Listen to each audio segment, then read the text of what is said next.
بسم اللہ الرحمن الرحیم۔ جیسا کہ آپ سب جانتے ہیں کہ اللہ تعالیٰ نے اپنی تخلیقات میں سب سے پہلے قلم کو تخلیق کیا اور اسے حکم دیا کہ لکھ، ابتدائے آفرینش سے تا قیامت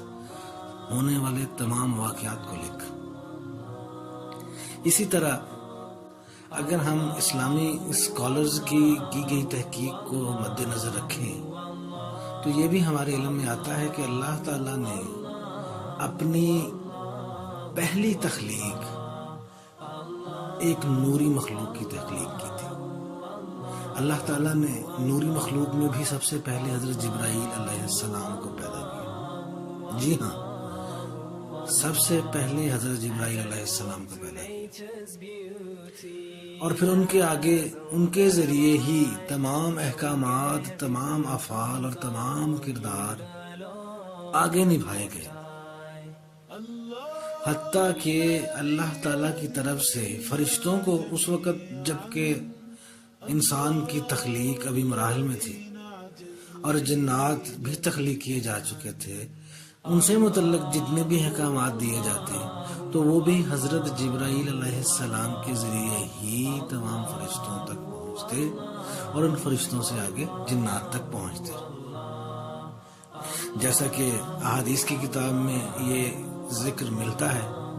کہ فرشتے یہ کہتے ہیں کہ جب اللہ اپنا پیغام، اپنا کلام حضرت جبرائیل علیہ السلام کے ساتھ جاری کرتا ہے تو فرشتوں کو غشی کی حالت محسوس ہونا شروع ہو جاتی ہے۔ اس کلام کے وقت گڑگڑاہٹ اتنی تیز ہوتی ہے کہ فرشتے بھی حواس باختہ اور غش کھا جاتے ہیں، اور جب ان پر اس سکتے کا عالم ختم ہوتا ہے تو پھر وہ آ کے پوچھتے ہیں جبرائیل سے کہ اے جبرائیل، ہمیں بتا کہ ہمارے رب نے کیا حکم دیا۔ جیسا کہ اللہ تعالیٰ نے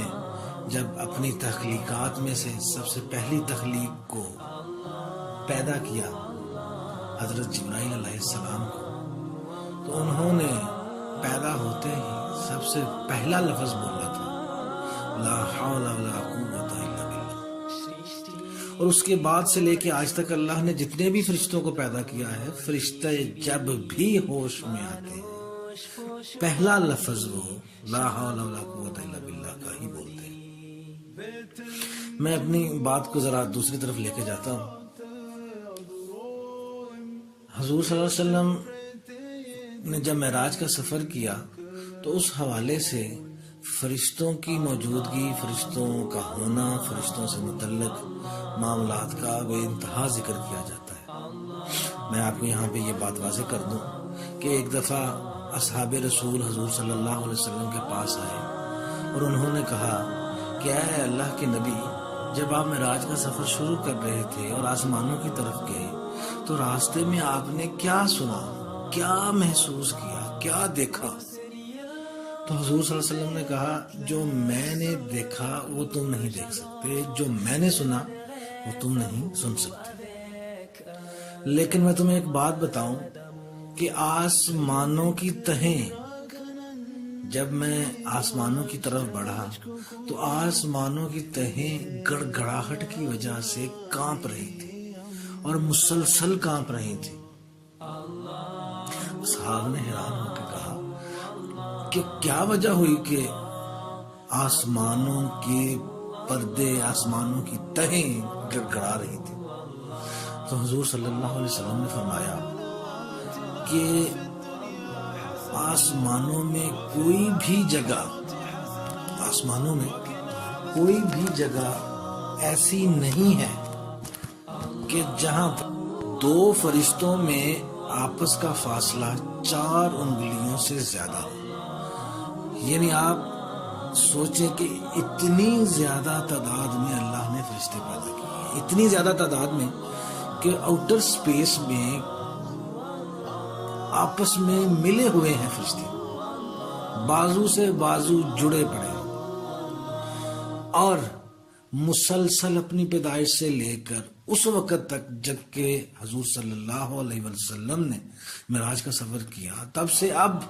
اور قیامت تک جب تک سور نہ پھونک دیا جائے گا، وہ اللہ کی تسبیح کر رہے ہیں، اللہ کی تسبیح کر رہے ہیں، اللہ کی تسبیح کر رہے ہیں۔ اور اس تسبیح کی وجہ سے ایسی گڑگڑاہٹ پیدا ہوتی ہے، وہ آواز آپس میں مل کر ایسا ارتعاش پیدا کرتی ہے کہ اس ارتعاش سے آسمان ہلنا شروع کر دیتے ہیں۔ آپ حیران ہوں گے، آج سے کچھ 17-18 سال کے پہلے ناسا نے اسپیس میں جب اپنے خلائی جہاز بھیجے تو انہوں نے ایک انکشاف کیا کہ آسمان اور زمین، جسے وہ آؤٹر سپیس کہتے ہیں، زمین سے باہر آؤٹر سپیس میں خاموشی نہیں ہے، وہاں پر ایک آواز ہے، مسلسل آواز ہے، اور انہوں نے وہ آواز ریکارڈ بھی کی، اور اس آواز سے متعلق ان کا یہ کہنا تھا کہ یہ آواز بالکل ایسے ہی ہے جیسے کوئی لاکھوں کروڑوں لوگ اکٹھے ہو کے ایک آواز میں کوئی تسبیح بیان کریں، جسے وہ اپنی زبان میں جنگل کہتے ہیں، یعنی کوئی شاعری، کوئی غزل، کوئی بھی نظم پڑھیں تو ایسی آواز محسوس ہوتی ہے۔ تو میں سمجھتا ہوں کہ حضور صلی اللہ علیہ وسلم نے اتنی خوبصورت بات کی،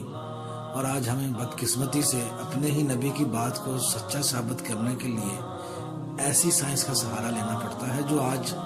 بھی بذات خود شبہات کا مجموعہ ہے۔ بہرحال ہمارا موضوع چونکہ فرشتے ہیں تو ہم اپنے موضوع کی طرف ہی رہتے ہیں۔ حضور صلی اللہ علیہ وسلم نے فرمایا